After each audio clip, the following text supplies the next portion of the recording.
everybody. Welcome. We're so excited to have you with us tonight. For those of you who I have not yet met, I'm Sonia Kostic. I'm the executive director here, and thrilled to have our wonderful guests, and you're going to have a great night. So tonight, we have a great conversation lined up for you, focused on Houston Ballet's premiere of Annabelle Lopez Ochoa's Broken Wings, which will run during our mixed rep program from March 12th to the 22nd. So I hope you'll all be able to join us. Tonight, we are so excited to welcome back Dr. Elizabeth Klett as moderator for the conversation.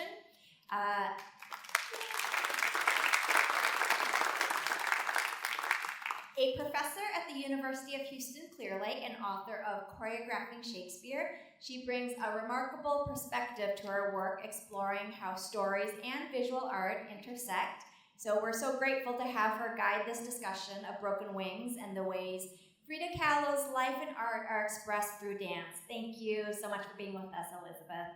And thank you all again so much for being here. It's because of your support that we are able to bring works like Broken Wings to life, support our amazing artists, and continue to share the power of dance with our community. So with that, I will turn it over to Elizabeth. Thank you. So before we begin, just a quick reminder to please silence your phones, your smartwatches. If you need to step out at any time, exits are located on either side behind the stairs. So joining us on the panel are Principal Dancer Karina González and Cindy Peña, who is Assistant Curator of Latin American and Latino Art at the Museum of Fine Arts, Houston. A native of Caracas, Venezuela, Karina joined the company as a soloist in 2010 and was promoted to principal in 2013. Karina's performed many lead roles over her career, and next week she adds the role of Frida Kahlo in Broken Wings to her resume. Cindy Peña is a University of Houston alumna who earned her master's degree in art history from the National Autonomous University of Mexico. She's held curatorial roles at diverse works, Museo Jumex, and the Menil Collection, and she now serves as assistant curator at the Museum of Fine Arts Houston, where she worked on Frida, the Making of an Icon, which is currently on view. Thank you both so much for being here. So next week, Houston Ballet premieres Broken Wings, the second work by choreographer Annabelle Lopez Ochoa to enter the company's repertoire, following Delmira, which was created on the company in 2023. So Annabelle created Broken Wings in 2016 for English National Ballet. It's inspired by the life and art of Mexican painter Frida Kahlo. The ballet traces pivotal moments in Frida's life, and there are several major events in her life that are presented in the ballet. So they include, you can see some images on the slide, her first love with fellow radical student Alejandro Arias, and the bus accident that she experienced that severely crippled her when she was a teenager, her tempestuous marriage to Diego Rivera, fellow artist. It also depicts one of her miscarriages. It engages with Diego Rivera's affairs, including with her sister, Cristina, and her early death at age 47. So a lot of events in her life are depicted in the ballet. So I wanted to start with a question for Karina. How do you prepare and approach performing a ballet in which you're performing a role based on a real person? And how did you get a sense of her story and her spirit? Yes, so I have known, as a Hispanic woman, I have known Frida Kahlo since an early age. I knew that she represents this strength and firm identity and kind of unique power that she had. But I have to confess that now that I have immersed myself into her story, it has been fascinating. I have to say that there's three sides of portraying a real person. I think the first one, there's so much material out there, resources that has been wonderful to kind of get in it. There are books, I saw the movie, there are documentaries on YouTube, there is the exhibition I went a couple days ago. So I feel like there is so much information in there that I'm trying to understand and digest. But the other side of it is that I think there is a lot of characteristics that I feel identify a little bit with her as a Hispanic woman. There is this strength and this flavor that I represent us. We like to be in command. There is this, I think, sensitivity that we like to express a lot. There is our sensuality that kind of, it's different. And there's also a part that we kind of like to suffer in silence. I grew up with women that suffer in silence, and I feel like there is a lot of that on here and on learning about Frida's life. That there is so much suffering in there, but really didn't break her. It was actually her strength. So the third side of it, I just feel like there is so much pressure to really stay true to her spirit and to find also my own way to interpret her. One of the things that it has been a challenge is that, especially Annabelle, the choreographer, keeps mentioning that she is not a victim, and that's hard when you kind of learn all of the events that have gone through her life, instead of being strong, and all this suffering actually is her biggest strength. So it has been truly an honor. It has been my own personal discovery and journey, but it's a truly honor to represent such an iconic figure, especially in the Latin community. Wonderful, thank you. Cindy, what did Frida Kahlo use as inspiration for her art? And it would be great if you could talk about how her art was different from her contemporaries, including her husband, Diego Rivera. And maybe we could also address how chronic pain shaped the subjects and the emotions in her work. This is hard. I've been giving tours of the Frida exhibition an hour and a half, so I'm going to try to condense the information as best I can. Frida really was such a singular painter. She reinvented the genre of the self-portraiture, and I think there are some images up here too, so that you can get a sense of that. But really, her output was so unique and so personal that I think that is the part that affects us the most, right? When we see her work, we're really affected personally, and we identify with one aspect of her, which has been kind of one of the threads of the exhibition.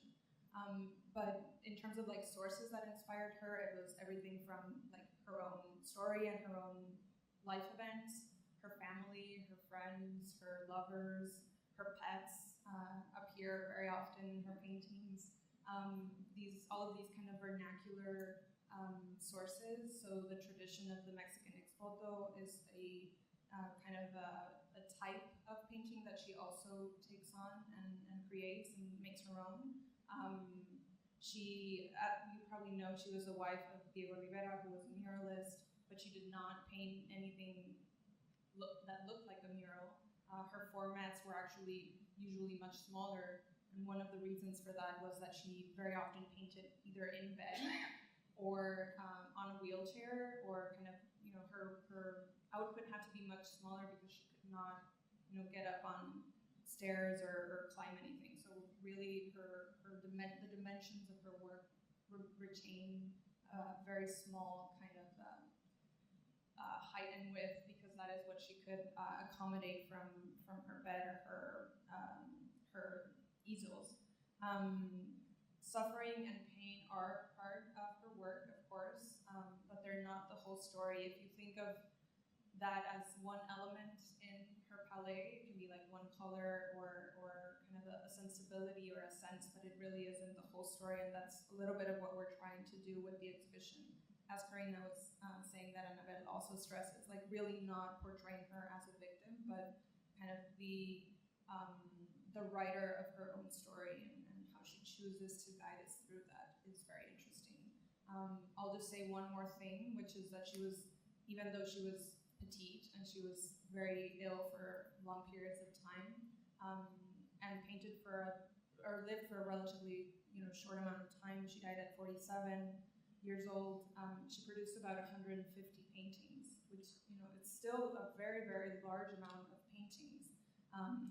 So I think that goes to what you were saying as well, like to speak about her resilience and her strength, and how pain did not deter her from continuing her production. So yeah, just some things to get us going on as we continue the conversation. In the exhibition, by the way, we have 28 paintings that you can see in real life. I'm going to plug constantly the exhibition so that you can come and see it, but just so you get a sense of kind of how much we were able to bring to Houston that we can see firsthand. Thank you. I think seeing the exhibition and the ballet, it's really like a necessary combination to see how they inform each other. It's so fascinating. So drawing on that question about chronic pain, Karina, I'm curious about how pain is expressed in the choreography in the ballet and how it shapes Frida's journey on stage. Yes, I think Annabelle really took those very big circumstances or events in her life to kind of go through her journey. And there is a very obvious chronicle pain that she tried to portray through the ballet. There are more, a lot of limping or, referring to the leg or screaming through the ballet. But I think one of the things that I actually love the most is that you sometimes forget that she's actually ill. Like, she shares a lot that the moment that she's with Diego, or she's angry, or she's inspired by something, she actually not showing any pain. So again, it kind of reminds me that pain it has been part of her. I also, you can correct me if I'm wrong, but I think she had polio when she was little, then the bus accident, and then I think she had almost like 30 surgeries in her body. I think you can see in the costumes kind of referring to that corset, the medical corset that she has to use. Her spine was broken, her pelvis was broken, so it's kind of part of it in the ballet, how she refers to that chronicle pain. But I love the most is that we try not to focus on that as much. It's just more hair strength through the ballet.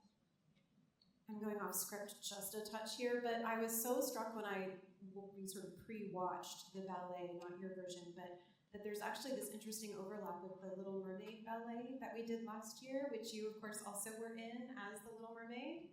Yes, I actually, we literally just talked about it today with Jessica because she was like, oh my God, I feel like I went back to see you doing Little Mermaid, and which is so amazing that we train to be these beautiful classical ballerinas and to be, long lines and underwater and flexible and to find that vulnerability, to not be afraid of getting to the real shapes of pain, and that is something that it has taken me weeks to really get. I feel like finally I'm finding that place that I'm forgetting choreography and music and just trying to really find those deep moments in my own way to interpret it.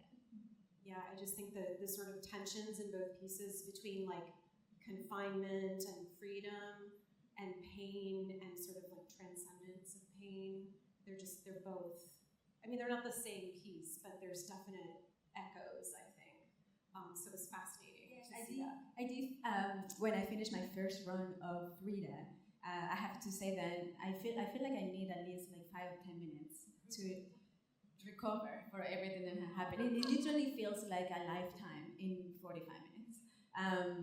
But I did say that. I say that it felt kind of what I felt when I did Little Mermaid. So I can see how you relate those two. Oh yeah, I mean, they're both such, incredible characters, and the movement's so beautiful. So I wanted to ask you, Cindy, about Diego Rivera, who is really central to Frida's life. Can you give us some context into their relationship, how it began, how it evolved, how it influenced her? That is also a very complex story, and we allude to it only very briefly in the exhibition because so much has been said already. Karina, you probably read thousands and thousands of pages trying to, of scholars and historians trying to get at that relationship. But really, in a nutshell, it is a story about companionship and about intellectual partnership. I think that is an important part of who they were as a couple. Yes, the infidelities and the constant kind of struggles are there, but over what you can see in both in their artwork and in their correspondence or how they communicated with each other is that they were really kind of intellectual partners and artistic equals. Of course, they were not at all during their lives. Diego was 20 years older than Frida, so he was going on his first kind of study abroad to Paris when she was being born in 1907. Frida basically, so the story goes, Frida meets Diego, but Diego doesn't meet Frida in 1922 when he's painting a mural in Frida's high school, basically. He's painting the mural of the creation in an auditorium in what is then Frida's high school, and she, peeks and kind of like tries to get looks at him as he's working, and she's fascinated by, this huge, both physically huge and also like a huge character, because Diego was already very famous at that time. And then they are actually formally introduced in 1928 by Tina Modotti, who was a photographer friend of both of them. And she does the introduction, and then they start kind of actually, having conversations. Eventually they marry in 1929. Again, she's 22 and he's 43 almost. Already an internationally known and recognized painter and muralist. And very shortly after their marriage, they actually moved to San Francisco first because he is completing a mural commission in San Francisco. That is in 1930. So they just basically got married and then had to leave for San Francisco. Then they moved to Detroit, where he's also given a mural commission at the Detroit Institute of the Arts. And then finally moved to New York in 1933 for a brief period as well, when he's completed the Rockefeller Commission. So she is, his partner and accompanying him on all of these trips. And so she, through those trips, actually, she becomes very familiar with museums and artists in the United States. So she meets artists, actresses, writers, and becomes kind of part of this very interesting intellectual and artistic circle. But then they start having problems, of course. They separate for a moment in 1935 after Diego is unfaithful with Frida's sister, Frida Kahlo. And so they separate for a little bit, but then they get back together, and then they separate again and actually get divorced in 1939, only to remarry months later in 1940. But all the while they are, they remain kind of companions, and they continue stimulating each other in terms of their artistic production. So that part never falters and never goes away. And I think that's really what never allows them to stay apart from each other for a very long time. Even though both of them had lovers, male and female in the case of Frida. Diego, multiple mistresses and affairs. But in the end, they really were one of the same, and I think that intellectual companionship and partnership was what brought them together constantly. But yes, definitely, there's one phrase that you might have heard that Frida supposedly said. She had two accidents in life. One was the accident and the other was Diego. I'm sure this is true. But anyway, they really did remain very, very close up until her death. And she said he was the worst one. Right. She said that he was worse than the traffic accident that nearly killed her. That's dramatized in the biopic with Salma Hayek as well. That's a good line. Karina, how is the relationship between Frida and Diego expressed in the ballet? Where do we see emotional tension or intimacy in the ballet? So everything that Cindy just shared, Annabelle really represented in a really fast and furious way. The moment that you see Diego come on stage, all of that happened in 12 minutes, and it's really literal. Like even just her saying like he was commissioning works, and that's how you see Diego doing movements, kind of like he's actually painting. There is that admiration that Frida has for him. Then she kind of presents her work to him. They start the relationship. You can see in the pas de deux there is this beautiful steps and very sensual. Then you can also see how the suffering of his infidelity and how much she suffers for that. But then now she's okay with that. She accepts him back. They married. Then comes the problems with miscarriage and her reproductive problems. And I think Annabelle really represents this love, passionate, kind of turbulence relationship. Then for me, it's really it's kind of crazy to understand. But I do feel like there is a lot of admiration of each other. Then that's why she constantly just go back to him, and you can see it through the ballet. There's a particular pas de deux, which is the La Llorona pas de deux, and this is a really important moment in the ballet. So La Llorona is a Mexican folk legend about a ghostly woman who's mourning her lost children. And so this echoes Frida's experiences of loss and longing. And so can you say a little bit about how this scene reflects her emotional journey? The folk song plays in the ballet as the accompaniment as well. And maybe also about what the music unlocks for you as a performer. So everything I was just talk about it happened during La Llorona. So all her love and journey with Diego happens during that song. I have to share first that La Llorona has been part of my childhood for a long time. This kind of represents a strong Mexican culture. There is so much nostalgia, the sense of losing, that kind of our Hispanic boleros has. So it kind of feels so home.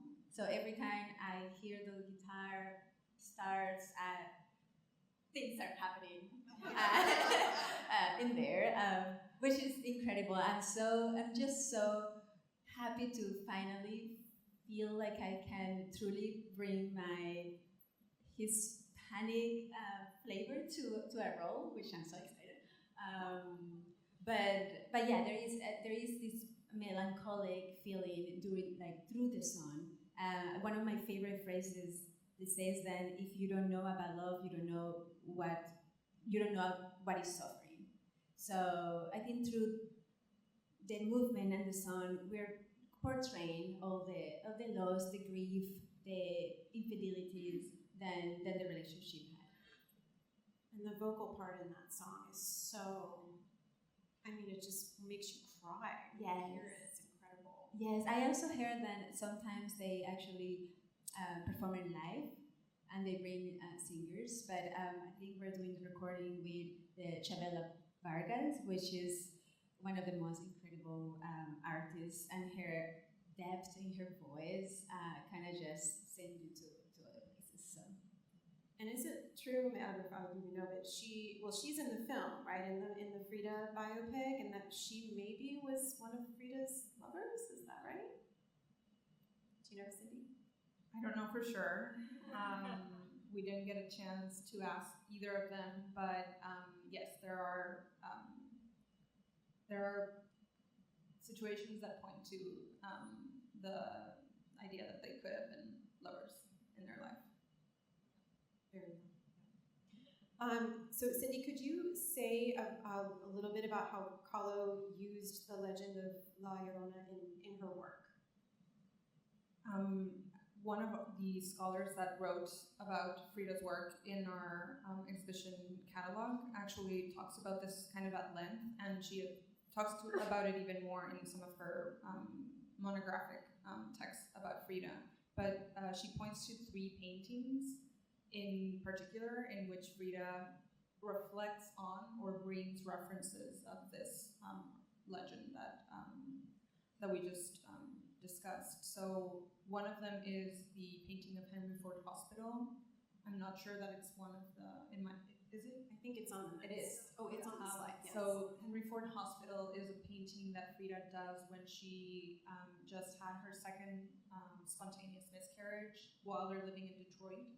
And as you can see in the image, she's depicting her body in the hospital bed, naked, but you see, below and surrounding her, the blood of the miscarriage, and the representations that the Llorona has typically had in kind of visual culture have been of like a white dress and blood stains.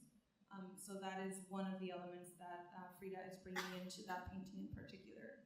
But the way that Gannett thinks about it in the case of this painting and the other two, the other is the 2 Fridas, the other being the 2 Fridas, and the other one, I'm missing one from my notes. But basically is that, Frida is the unfit wife and mother, right? She is insufficient as a matriarchal figure in the case of both that she is not the ideal wife and also that she is unable to bring children into the relationship. In the case of the Llorona, of course, it's that she actually murders her children in a fit of rage. But in the case of Frida, it was her womb was unable to carry the pregnancy to term. So this is the ways in which Gannett and Corey, the scholar that I spoke to, interprets these paintings. Frida representing the white sheet, because both in the 2 Fridas and in the Henry Ford Hospital, it's like a white dress or a white bed sheet stained with the deep red blood, and the kind of unwillingness to conform to the kind of ideal female role, which was the wife and the mother. Oh, that's so interesting. Thank you. So you can see on this slide that there are actually some other paintings. And these are all used as references in the ballet, Broken Wings. So the Broken Column, which is in the top left from 1944, and so that is directly referenced in Frida's costume, the sort of medical corset that you mentioned. The Wounded Deer from 1946 is also echoed in the ballet. There's a character in the ballet who's a deer woman who sort of like comforts Frida. The Henry Ford Hospital painting from 1932 is also directly referenced in the ballet. The Roots painting from 1943, that's bottom left, there's a beautiful scene in the ballet that uses the imagery of the green leaves and the vines. They sort of come down from the ceiling. The Dream, the bed from 1940 is one of her images of skeletons, and there are 4 skeleton characters in the ballet who kind of interact with Frida a lot. And then there's the so-called wedding portrait of Frida and Diego down there in the bottom right, and that is also, I think, directly referenced in the ballet. I wanted to kind of use those paintings to think about how Frida used imagery related to flight in her work. So Cindy, if you wouldn't mind telling us a little bit about that. So imagery about wings, birds, butterflies. I mean, she definitely does it in some of the paintings, but I think the image that first comes to mind, or the phrase even that first comes to mind, is one that we're probably all familiar with, and it comes from her diary. We'll talk about the diary later, but I think the phrase that gets quoted again and again is, feet, what do I need them for if I have wings to fly? You might have heard the Spanish or English version of that phrase. Frida annotated a diary drawing with that line below it, and what she's showing is herself, self-portrait with wings, right? And that drawing is done after her right leg is partially amputated in 1953, so it is very real for her, right? But even before that, she had been including either references to airplanes in some cases, a painting by 1932 where she draws kind of an airplane flying away, and that painting actually kind of directly alludes to the sense that she feels like her life is escaping her, that time is going by too fast, and that she's kind of like stuck in the middle. She also represents butterfly wings in several of her works. It's unclear to me if those are kind of like, again, a reference to that sensation that she is like stuck or that she can't move. It seems that they're more kind of decorative elements because she actually shares them with another fellow artist, Rosa Rolanda, who's a really good friend. But she also very often includes hummingbirds or different types of birds in her works. And the hummingbird is really interesting. Well, the hummingbird or the dove, Frida has been described by some, Frida and Diego were described as the elephant and the dove. And Frida actually includes doves in some of her works, and even more so, artists that came later generations after Frida that were inspired by her kind of conflate her eyebrows with a dove or like some sort of bird, right? So they usually make references or visualize Frida like with just the image of the unibrow, and it's sometimes drawn in as kind of a bird. So yes, those are definitely kind of references, visual cues and references in her work. But I think the clearest indication that she did think of being stuck or being restricted in terms of mobility, perhaps, come in that phrase that is part of the diary entry. Karina, how did Frida use the sort of images that we see in the ballet, or rather, how does the ballet use some of her imagery? So like the skeletons, the deer, the leaves, and also maybe the red thread from the Henry Ford Hospital picture. Yeah, so I think one of the things that I admire the most about Annabelle's choreography, or the other ballets that I have seen, is that she loves to use elements and props and then very simple ones, but so impactful for the eye. And especially in this ballet, makes such a sense. For example, the red thread, I think it's a lot of her paintings, and I believe it's a symbol of connection, especially through the miscarriage. It can represent the umbilical cord, or sometimes veins in her painting, which I think is very impactful when you see the ballet. There is the leaves. You see it happening after her miscarriage, and I feel like it represents her womanhood again. She's trying to, after everything, and like how you mentioned that she felt like no worth as a woman. I think she's trying to find that feminine side of her again, and I believe that the leaves could represent that. In the ballet, it's kind of giving her fertility back, or beauty, or sensuality on her again, and that it's a way to represent it through the ballet. the skeletons, which I think sometimes they steal the show. I feel like I think it's a lot in her paintings, also in the Mexican culture. They represent their connection between death and life.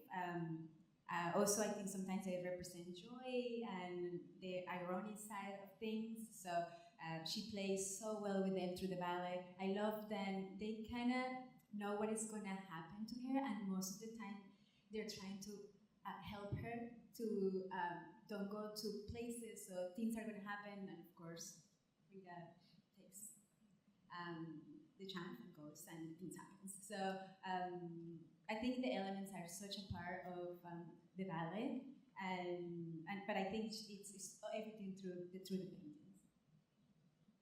And there's sort of, both male and female elements in the ballet, which I think is really interesting because we've got the male skeletons and then we've got the female deer, and also the sort of female figures in the vine and leaf scene. Am I remembering that right? Yes, I think you can see, I think it's her interpretation of her portraits, and you can see males as Fridas. There is this powerful dance, and you're gonna love when you see it. And I think you also mentioned beside the deer. I found the deer a very complex character. She actually Annabelle explained that that's her alter ego, and every time that Frida feels lonely, and she kind of goes back to that dark place, the deer appears, kind of like giving her hope back. So I think that's kind of like an interpretation of actually the painting of the deer. Right, because that's actually a self-portrait, the wounded deer. Yeah, that's so interesting. And I think there's the image of Jacqueline Long as the deer woman in rehearsal there. I wanted to ask you, Cindy, about Frida's diary, which you mentioned a little bit earlier. So her diary is as personal as her artwork, and in the ballet there, you can see on the right-hand side of the slide there are excerpts that appear on the walls of that central set piece. So the set piece is this sort of moving and rotating black box that opens on each side to different settings. It's actually incredibly cool, the set piece. Can you tell us what Frida's diary reveals about her inner life? She started writing on that diary around 1944, so about 10 years before she died. And it includes, notes, like actual kind of diaristic entries, but also drawings or almost like prayers or incantations, I feel like sometimes, because of the power and kind of the raw emotion that she's able to share there, that maybe doesn't make it to the paintings, because the paintings are, stripped down of that. They're meant to be more studied and more produced, but I think the diary is really a place where she can kind of just let all that out and share it in that way. I'm sure she didn't intend for it to be published and for all of us to be able to read it and to see that, but she did keep a very interesting record of things that happened, things that she dreamt about, things that, medical appointments, even sometimes. She had several kind of doctors during her life, both in Mexico and abroad. So she traveled actually often to see doctors in San Francisco and New York, above all, because those were two of the cities in the United States where she lived. So she met really significant kind of doctors that were able to help her get some relief throughout her life. So she sometimes has also like kind of mini letters to these doctors. But it's really interesting in that it is a mix really of text and image, and that it's so raw and so revealing. But at the same time, I think also very obscure. I've read it several times and I still can't get a sense of like what she was going through because of that intensity and that kind of just rawness. It's really hard to understand what her state of mind is, but you can kind of see a progression, which is really interesting. At the beginning, there's like a lot of color and a lot of intensity and a lot of content. And then the last pages of the diary start getting sparser and sparser in terms of like the intensity of the drawings and the text. She starts writing in pencil or just like ballpoint pen, so they become kind of more reduced in a way. Of course, much more dramatic and critical because she lost a leg, or she's realizing that the end is near, basically. So one of the last pages says something like, "I hope never to return," like almost like she knew that what was about to happen. So it really is an interesting, if it's read in the way that we're reading it now, kind of as a chronicle of that period in her life, it really is quite revealing in that kind of progression. It's so interesting that it's used in the set of the ballet. I'm very curious to see how that is done. Karina, can you say a little bit more about the set piece? And it almost is kind of like a dance partner. It's such a central aspect of the ballet. So it would be great to hear a little bit more about how you interact with it, you move on it, around it, and how it affects your performance. Yes, so it has a name. So it's a part, we call it a cast member. It's a very important, I think it's the star of the show. But we call it Rebecca. It has a name. The teachers, the stagers actually say that she's like Frida, very stubborn sometimes. But I think it's fascinating how she, just such a simple object, really creates the whole ballet. I don't know if I can say too much because I'm going to spoil it. But yeah, it's okay. But yeah, so as you can see, it really becomes every event in her life. The ballet starts with me on top of it. So when we did it in the studio, I was actually almost touching the roof of the studio. This is how intense it is. A totally different experience. Frida just kind of goes in to kind of come back to a new moment in her life.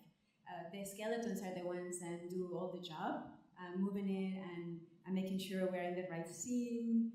But I think it's incredible how something so simple can be so powerful to create this whole story.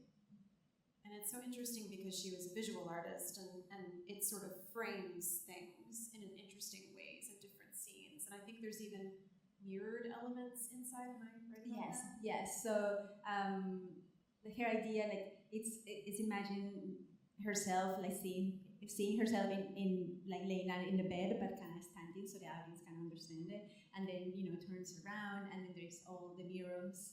I think you can correct me, but I'm sure her house was full of mirror because she couldn't really get up for months. So that was her way to look at herself and paint herself. So there's mirrors in there. There's the other section when it represents the miscarriage section.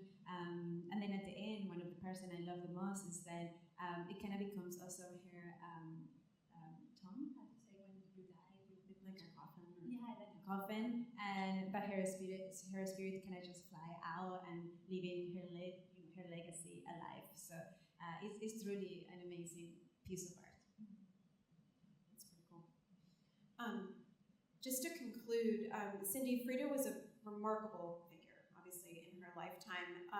Can you say a little bit about how she was perceived by her contemporaries and how that's shaped her legacy? I think she didn't understand herself as a professional artist until kind of late in her life, actually.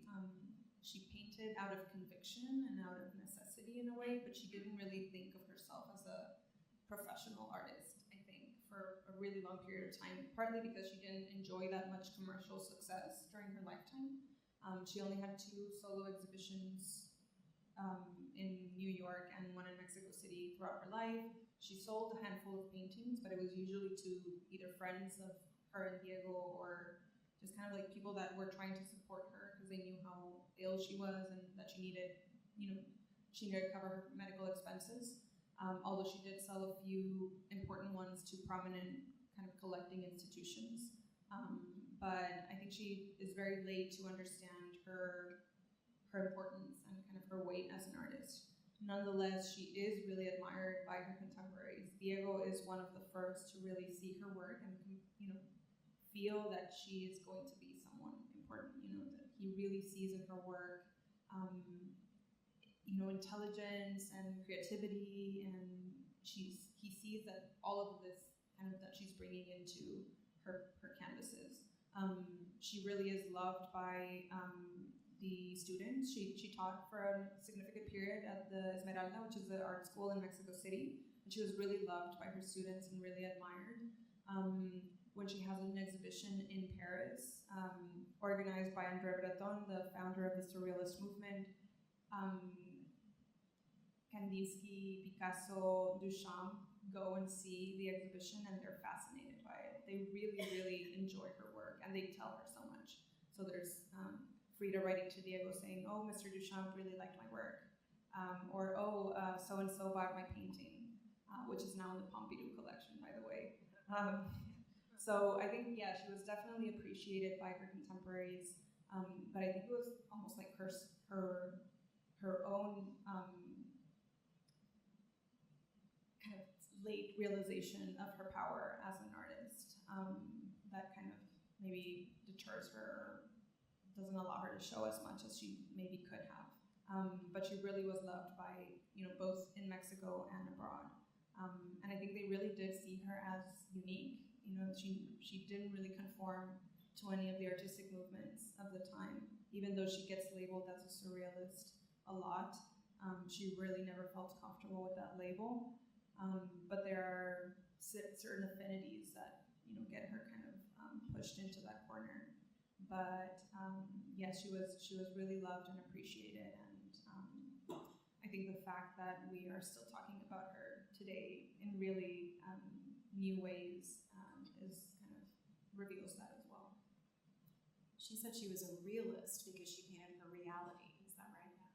But of course, realism has technical terms in art history that are very specific. But yes, she always said that she did not paint dreams, but her own reality, and that was one of the reasons, only one, that she didn't feel connected to surrealism. The other being that she really hated Breton. She thought that he was making surrealism too bourgeois and too intellectual and kind of unattached from reality. So, but yes. Because we can't forget she was a radical as well. So yes. I think we have to go to the Q&A at this point. So we'll open it up to you all if you have any questions.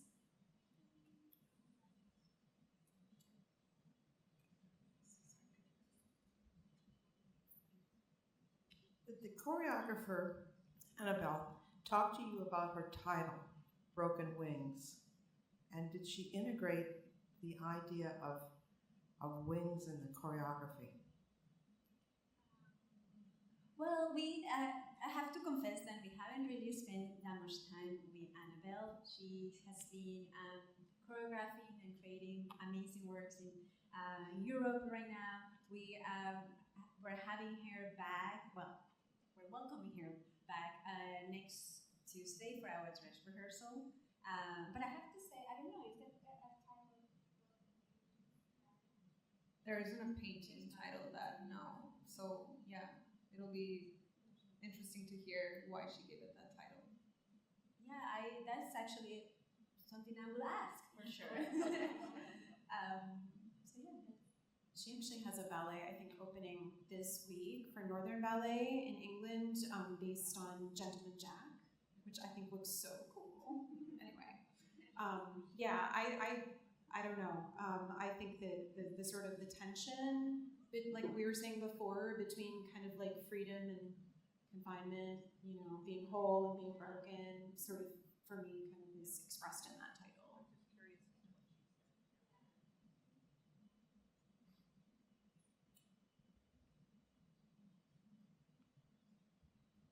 I want to know about the music. And is it live, or what are you dancing to? What is the music?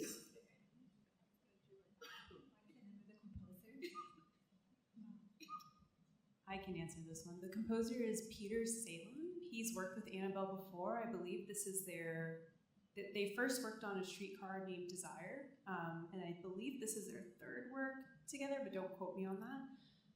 But it uses a lot of Mexican elements in the music, La Llorona, and so you're going to get a lot of active flavor. Is it recorded music though? There's some sections that we have recorded music and we're going to have live orchestra in some moments too. So a combination of both. I can forget. Cindy, how do we sign up for your tour? There are many tours. I am giving some still. I need to find out the dates. But go to our website, or I can give you my info. But yes, we're always offering tours. Our docents are offering tours, and we have a team of specialists that are doing them. So if you just happen to drop in, you can most certainly catch one. If you don't, there is a great audio guide that we prepared. Both of the curators working on the show and also some of the scholars and specialists that we collaborated with for the catalog have kind of short entries. So it really is a pretty complete audio guide if you don't catch a docent or a curator doing the tour. Thank you. I know what you mean though. I totally want Cindy to do my tour. I want to hear you talk for an hour and a half about Let's organize a ballet Sounds tour. so cool. What is the most challenging part of your dance? The most challenging part. I do have to say that is to try to be a real person. Again, we train so hard to be these elegant, long, beautiful ballerinas, and as much as I love the classical work, and there is something so beautiful to just be a real person and be honest with your expressions and your emotions and your dancing, then this ballet really allows me to do. I have to say that in the first weeks, the stagers will stop the music and they would be like, "Stop being a ballerina." So it took me a while to kind of get that grounded, real, kind of masculine side of her. I want to just add to that because we didn't get a chance to talk about it too much, but that is definitely an element not only in her work but in her day-to-day. She was non-traditional. She did cross-dress, very masculine sometimes with men's suits, but she was very kind of non-traditional and very outspoken and very, very masculine in how we understand it. So it's great that you're bringing that to the work. Because I do feel like, every time I do it, like I did a run this morning, I feel like it was completely different, but it has been so beautiful to do all this research, and we have all these beautiful elements out there, then I feel like every time I kind of get a little more of Unlock her. a little bit more. So yeah, I think it has been just trying to stay true of who she was. I think you see that in part in that you dance on point and in flat shoes, right? There's a change at some point. So we start with punch shoes, kind of. I think that's kind of representing her early age. We started with the parade with Alejandro, which was her boyfriend when she was around 17, 18. So we do have that moment of youth, and before she gets into the accident, and then we go actually in flat shoes. Bare feet when we have the accident, and we go through a little section in bare feet, and then we go to flat shoes. Oh, I don't think I realized that there were 3 different things. Oh, that's so interesting.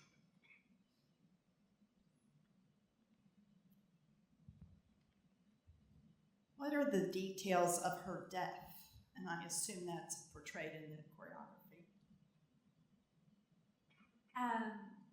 Actually, no, we don't. I think it states in I think she tried not to get too literal in that part. The ballet actually finished kind of like her seeing her legacy in front of her. Annabelle kind of mentioned then, it's like she's seeing her funeral and all the beautiful people and all her beautiful art around her. And it actually has been a challenge. The music at the end is absolutely beautiful, where I want to portray like this sad moment, and it's the opposite completely. It's like she's so ready to go. I think she suffered so much that she's happy and ready to go. So I think she portrays that more. There too, went to school, got a degree, I'm still dancing. So I do think that kind of like Frida, like nothing can break us, especially if you really want it. So that's how I do it. And does Connor have anything? You and Connor on Thursday night were just remarkable. And so to have him, I assume he's playing Diego, is who we saw in the dress rehearsal. Yes. So how much of that do the two of you share? No, I think, I always think partnerships are like a relationship. Then we have the same goals, we respect each other so much, we admire each other's work so much. We can talk to each other, we understand what we want, and I think that's why I feel like we can create this beautiful partnership. It has been, 16 years dancing together. It's a way that we don't have to even talk sometimes. Like, we look at each other's eyes and we know exactly what each other's needs. So I do have to say that I have been in my Connor bubble for the last 3 months. And it does change your experience of how much freedom you can give and how much I can really just focus on my artistry, because I know he's there with me and he's supporting me and he's there. So thank you. I know what you mean. I could watch the two of you dance together forever. It's so remarkable. I think that's all the time that we have. So thank you so much to our panel. Thank you all for being here. I really hope that you will join us at the Museum of Fine Arts for the exhibition, The Making of an Icon, Frida Kahlo, which is running through May. Is that right? May 17th. So you have plenty of time to catch it more than once, even. And of course, the Broken Wings program, which is March 12th to 22nd. It is not only this remarkable ballet, but also a world premiere from Stanton Welch, Stereo is King, and Yuri Killian's Petite Mort. I mean, it sounds incredible. I can't wait. So thank you all so much.